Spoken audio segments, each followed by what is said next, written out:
دا خبر په مکه مکرمه کې خور شو چې نبی علیہ السلام د مکې نه ووت لاړو. ابو جهل اعلان وکړو وی کو چا د دې دواړو سرونه مونږ له راوړو، د ابو بکر رضی الله تعالی سره مونږ له راوړو او یا مونږ له دو نبی علیہ الصلوۃ والسلام سر راوړو،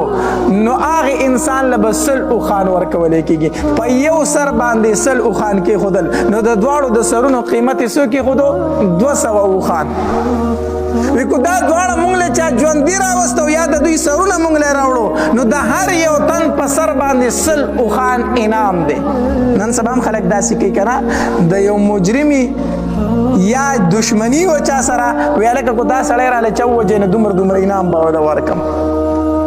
نو دا مکې مشرکین او ابو جهل اعلان وکړو وی د نبی علیہ السلام د سر قیمت سل او خان دی او د ابو بکر د سر قیمت سل او خان دی. نو بس د مکې مکرمه هر یو تن کوشش دا شروع کو چې د نبی علیہ السلام سر مبارک راوړي. نعوذ بالله. دیکي یو فعلوانو دا غنوم د سراقه ابن مالک. سراقه ابن مالک دی و چې ما دا خبر اورید، ما چې دا خو اسانه خبره د سلو خان نه 200 خان دی، زما چې دواړو سرونه راوړم. وی په دې دوران کې زه په مجلس کې ناستم، یو تن راغی وی هغه وی چې الکه د ابوبکر او د نبی رسول الله په سر باندې سلسلو خان دی، هغه د دریاب په غاړه باندې روانو ما ولیدل. په مجلس کې دا خبره وکړه چې هغه د دریاب په غاړه باندې روانو مدینه منورې ته تلو. سراقه ابن مالک وی ما ورته چې نه مړه هغه دغه نه دی، دا بل څوک دا پلان کې اوس وتل دغه شانتي لاړو. دا خبره مې زکه وکړه وی ما چې اسنه چې بل څوک رانه مخ کې شي دا انعام بل څوک وانخلي. دا خبره مې اخو دې وکړه چې نه دا پلان کې اوس وتل دا غي لاړو، دا نبی رسول الله چرته دی دا غنه دی. وی د دې خبره مې اخو دې وکړه وی زر کور ترالم غړي غونته کې خپل وینځي ته مې وی چې دا است دې پوری غونډکې د دې خټو ویخته بوزه خو څوک ته ونی نه زین من می پټل کو وینځي ته مې وی چې دا اسپټ د کورو باسه دغلته بوزه او د کور نه د چانی په طرف رالم، اسی د کور شا طرف ترالم او دا سی ټیټ روانو مدزان سره می تور نه زر اغست چې څوک مې ونی نه وی زکه ما چې بدینه امرانه بل څوک مخ کې نشي په دې نام رانه بل څوک مخکې نشي. ویرالم استه او ختم او چې استه او ختم کوم سړی چې کوم لار یاد کړو چې دریاب په غاړه روان دي وی اس می په منډه کو په تیزی سره حتی در دې پورې چې نبی علیہ السلام ابو بکر رضی الله عنه لاندې کړو چې لاندې کړو ابو بکر رضی الله تعالی چې وکتل اذا الله پاک پیغمبر مونږ لاندې کړی شو مونږ لاندې شو. سراقه ابن مالک فالوان را پس راغی د الله پاک پیغمبره نبی علیہ الصلوۃ والسلام فرمایل لا تحزن ان الله معنا. ابو بکر خپکی کما الله زمون سره دی کنه، الله زمون سره دی. نبی علیہ السلام داسې بر اسمان ته وکتل چې وای کتل سراقه ابن مالک وی اسمی وی د زنګونانو پورې پزمکه کې ورخښ شو و چې کلک زمکه اسمی پکې ورخښ شو زته سردلان دی را پرې وتم چې را پرې وتم خکته ما نبی علیہ الصلوۃ والسلام ته زاری شروع کړه ما ورته چې تا راته خیرې وکړي، تا چې اسمان ته وکتل کنه زه پوه شوم تا راته خیرې وکړي زه تا ته څه نه ومه خو زما د اسره ذات کا الله ته دعا وکړه چې زما د اس شي ځکه وچه کلکه ځمکه د اس پکې ورخښ شو الله ته سوال وکړه چې زما د اسره ذات شي زه تا ته څه نه ومه. نبی علیہ السلام وایي چې ٹھیک ده نبی اسلام الله ته دعا وکړه اسر آزاد شو. چې اسر آزاد شو استه و ختم کنه بیا ما چې 200 خان دی او راغلی یو بالکل مخې ته د 200 خان دی او ته اوس بیا تش لاسي ویره وی لاله چې راواغستم بیا مې اراده وکړه چې په نبی رسول الله په ابوبکر حمله وکم چې بیا مې په اس ور منډه کړه کنه اس بیا ورخښ شو چې بیا ورخښ شو بیا مې نبی صلی الله علیه وسلم ته زاری وکړه اس بیا را کولاو شو خو دنیا خوږ شی دی نو دنیا مال خوږ شی دی نو 200 خان می بیا ذهن تراله چې 200 خان دی او دا خو آسان کار دی هیڅ وسره نشته تش لاس دی خو زما په توره باندې د دواړو نصرونه ومه په درېمه پیره چې اس ته وروختم او اس مې په تیزۍ سره ور په منډه کو کنه او چې نبی رسول الله سلام ته نږدې شوم جو اس مې بیا ورخښ شو او چې اس ورخښ شو عزت سردلان در پرېوتم ما چې د الله پاک پیغمبر په درېمه پیره شرط بس الله ته دعا وکړه چې زما د اس را آزاد کی زه تا ته هیڅ هم نه وایم. نبی علیہ الصلوۃ والسلام راته فرمایل چې ښه نبی اسلام الله ته سوال وکړو اس مې آزاد شو. چې اس مې آزاد شو کنه ورلم د نبی علیہ الصلوۃ والسلام خواله ما ورته چې د الله پاک پیغمبره بس دا مې ستا سره وعده ده او دا مې ستا سره معاهده ده چې یو بل ته به نور څه نه وایو. د الله پاک پیغمبر دا مې در سره وعده ده چې تاسو به ما ته څه نه وایي او زه تاسو ته څه نه وایم. او دا خبره خو په یو سرمنې په ټوکړه باندې ولیکله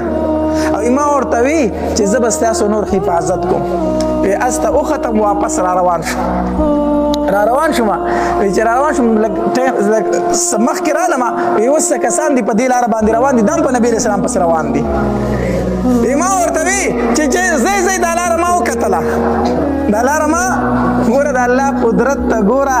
چې هغه کس چې د نبی علیه السلام په قتل پسې څه ټایم مخکې را روانو او اوس د نبی علیه السلام څوکیدار او محافظ دی. مخکې توره راغستې وه چې د نبی علیه السلام نه سر وومه او اوس نور خلکو د نبی علیه السلام بچ کوي. وی زی دا لاره ما وکتله کافر و خو دروغ ویلی نه خوښول. دای ونه وی چې زی په دې لاره باندې نشته دی ځکه نبی علیه السلام ابوبکر زما پې موجود و که نه دروغ یې نه وي. داسې ونه وي چې زی په دې لاره نشته ځکه کافر و خو بیا هم د دروغو نه څه کو نفرت کو دروغ ویلی نه خوښول. نو څه وي زی دا لاره ما وکتله نو کتلې خو یې وایي رښتیا وي که نه زی دا لاره ما وکتله د هغې په ذهن کې دا و چې دی په دې لاره تلی وایي نه مونتلو نو ځکه تش لاس راغی نو هغې به د هغې لارې نه څه شو واپس شو. الله دې زموږ په حال رحم وکړي. هغه کافرو د دروغو نه نفرت کوي نن سبا مسلمان دی او د دروغو نه نفرت نه کوي بس په هره دویمه درېیمه خبره کې د دروغ وي. نو ده به خلک د دغې لارې نه واپس کوي زه په دې لاره رالم دا ما وکتله زی دغه سراقه ابن مالک چې د نبی علیه السلام د خوا نه را رخصتېده که نه نو نبی علیه الصلوة والسلام ورته یوه خبره وکړه وی ای سراقه دې له په دغه ټایم کې مسلمان ګورې نه دی ښه وی ای سراقه زه ستا په سر باندې د کسرا د سر تاج او د لاسو بنګړي وینمه. دی چې په لاره باندې راتو داسې په خندلې پیسا چې په غټې غټې دعوې کوي په کلي کې د ځای نشته خلکو د کلي نه ویستې په کلي کې د ځای نشته او دعوې دومره غټې غټه کوي چې زه ستا په لاسو باندې بنګړي د بادشاهي نم او په سر د هغه تاج نم د دې خبرې ما له خندا راوسته. بهرحال بیا د عمر رضی الله تعالی عنه په زمانه کې دا فارس فتح شو دا ایران او دا علاقې فتح شو چې کله فتح شوی دا سراقه ابن مالک په دغه ټیم کې ایمان راوړی او دیم په دغه جنگ کې و. نو عمر رضی الله تعالی د مدینې منورې نه د دغه جنگ چې کوم سپه سالار او جرنیل هغه ته خط ولیکو خط یې ورته ولیکو وی د بادشاه چې کوم د سر تاج دی او د لاس بنګړي دي دا ما ته راولېږه او سراقه ابن مالک ورسره هم راولېږه. هغې جرنیل سراقه ابن مالک له هغه سامان ورکړو وی ته مدینې منورې ته لاړ شه امیر المؤمنین غوښتی هغه بللی یې نو ده له ځان سره سامان راوړو چې مدینې منورې ته راغی نو عمر رضی الله تعالی سامان کولاو کو نو چې کولاو یې کو پای کې د لاس بنګړي د بادشاه نو د بادشاه د لاس بنګړي پکې نو نو عمر رضی الله تعالی دوباره خط ولیکو هغې جرنیل ته وی د بادشاه د لاس بنګړي دي پکې څه کړو. بادشاه ته چې هغه پیغام ورسېدو سامان یې ولټو یقینا بنګړي هلته پاتې شو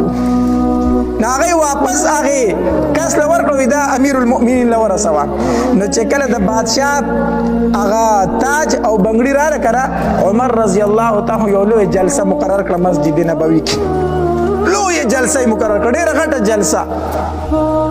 او خلک یې راوغوښتو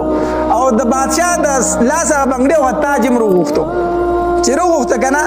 نو سراقه ابن مالک یې راوغوښته وی ای سراقه ابن مالکه زه نن د خپل محبوب ارمان پوره کومه زه نن د خپل محبوب ارمان پوره کومه وی تا ته یې څه ویلي ووایه سراقه ابن مالک وی ما ته نبی علیه الصلوة والسلام وفرمایل چې زه ستا په سر باندې د شاه تاج او په لاسو دې د هغه بنګړي وینم زه ستا په سر باندې د بادشاه تاج او په لاسو کې د هغه بنګړي وینم. عمر رضی الله تعالی عنہ فرمایل وی تا په هغې ټایم کې څه وي وی ما له په هغې ټایم کې خندا راله چې په کلي کې د اوسېدو ځای نشته خلکو د کلي نه ویستې او دعوې دومره غټې غټې کوي عمر رضی الله تعالی عنہ د بادشاہ غ تاج راواغستو او د سراقه ابن مالک په سر باندې کېښود او بیا فرمایل وی اگر چې د سرو بنگړي نارینه له پلاسول حرام دي جایز نه دي خو زه نن د خپل جانان ارمان پوره کوم ایواله سراقه ابن مالک دا بنگړي پلاس کې خیر دی بیا به وباسي سراقه ابن مالک هغه بنگړي راواغستل او پلاس کړو چې په سر د بادشاہ تاج کې خودو او په لاس یې بنگړي کړلو عمر رضی الله تعالی فرمایلی ما د خپل محبوب ارمان پوره کوم